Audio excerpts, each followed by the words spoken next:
Vamos relembrar aqui rapidamente quais são as leis de Kepler. A primeira lei, né, também conhecida como lei das órbitas elípticas, o que que ela diz? Ela descreve, na verdade, a forma das órbitas dos planetas. E o Kepler, ele propôs que os planetas giram em torno do Sol em órbitas elípticas, com o Sol ocupando um dos focos. Então, aqui nesse programinha aqui do PET, mostra muito bem esse detalhe, né? Toda elipse, na verdade, ela tem dois focos, né? Então, temos aqui um Sol ocupando um desses focos, né? E tem aqui um outro ponto aqui que seria o segundo foco, tá? E o que mais diz aqui, no caso, a primeira lei de Kepler? Ele fala que essa elipse é uma forma geométrica plana, né, que você pode entender como sendo uma circunferência achatada, né? Então, de fato, qual que é a diferença de uma circunferência normal para uma elipse? Achatamento aqui dela, né? Então, é bem típico, né? Uma elipse ela ser meio achatada, em vez de, ao contrário de ser uma circunferência que não é achatada. Então, basicamente, essa é a primeira lei que ele propôs, ou seja, os planetas orbitando órbitas elípticas aonde o Sol ocupa um dos focos dessa elipse, né? E aí ele corrigiu o modelo de Copérnico, né, que falava que os planetas faziam órbitas circulares, tá? Então Kepler veio, quebrou com esse paradigma, quebrou com essa ideia de que os planetas faziam órbitas circulares, e aí ele propôs um novo modelo, aonde os planetas fazem, na verdade, órbitas elípticas em torno do Sol. Bem, e o que diz a segunda lei de Kepler? A segunda lei de Kepler também ela é muito bem clara, na verdade ela é mais conhecida como lei das áreas.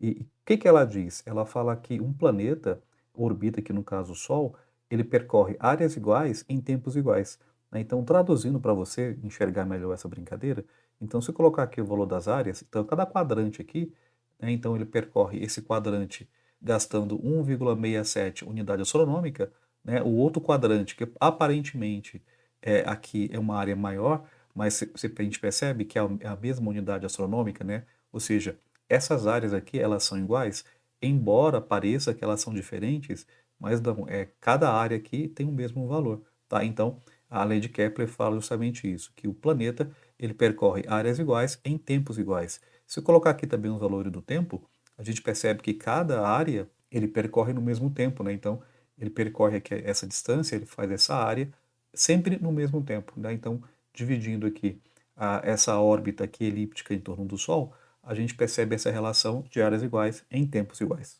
O que é que diz a terceira lei de Kepler? Na verdade, é uma expressão matemática, né, que ela relaciona o período ao quadrado de cada planeta, ela é proporcional ao cubo do raio médio desse planeta em relação ao Sol. Então, é basicamente uma expressão matemática que relaciona o raio médio de um planeta com o período dele, que vai dar sempre o mesmo valor, né? E não interessa se é Marte, se é Júpiter, se é Terra, né? Se a gente fizer essa relação entre o período ou o raio aqui no caso, a gente vai encontrar sempre o mesmo valor. Bom, feita essa revisãozinha bem rápida das três leis de Kepler e lembrando aqui um pouquinho das teorias das leis de Newton para a gravitação universal, vamos resolver aqui algumas questões relacionadas a isso. O que que fala aqui a primeira questão?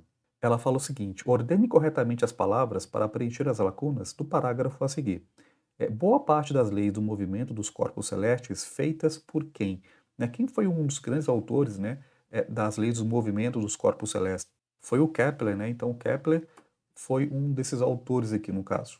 E só poderiam ser explicadas anos depois, graças à teoria da gravitação de Newton, né? Então, aqui preenche que essa lacuna seria a gravitação universal de Newton, elaborada por Newton, a qual detalhava o tipo de força presente nas interações. Então, aqui a palavra que preenche corretamente essa lacuna aqui no caso seria força, repetindo, né, presente nas interações entre os planetas e quem, né? Então, quem que os planetas interagem com uma força que no caso Newton denominou de força gravitacional? Os planetas interagem com quem? Com o astro maior, que no caso seria.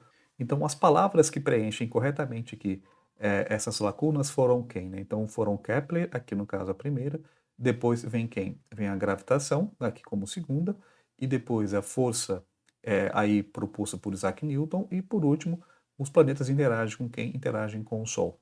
Relembrar aqui um pouquinho sobre gravitação, sobre, né, aí os fundadores dessa matéria? É isso.